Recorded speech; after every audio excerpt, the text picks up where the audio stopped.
Leader of Congress Legislative Party Okram Ibobi today termed the statement of former Union Home Minister P. Chidambaram as personal opinion while distancing Congress party from that statement.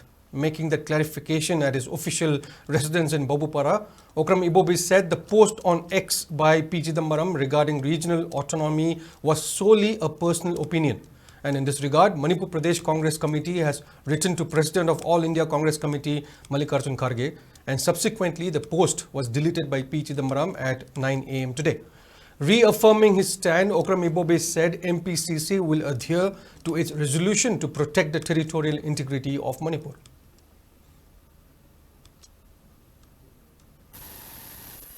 Hanagi Union Home Minister Oibiramba P. Chidambaramna Magi X platform tweet torpa haibitare. Ngaktung pungkra haibitare madu thagalamuse purely Magi personal view ni koi party ki view natte haiduna masi wafamse koi singdoksabani aduga amana akoi party di hanadagi so dum haijebaduni Manipuri praja singna hek yanaba ama lakri bhaudi yamna communal roiba ethnic line da Tauraga, Tonganba state. Sikumbagi idea sidi koi sukja yabanga moi Congress Party gidi. Manipur se North East ki win regional autonomy in a big hectare. Yes, by that time.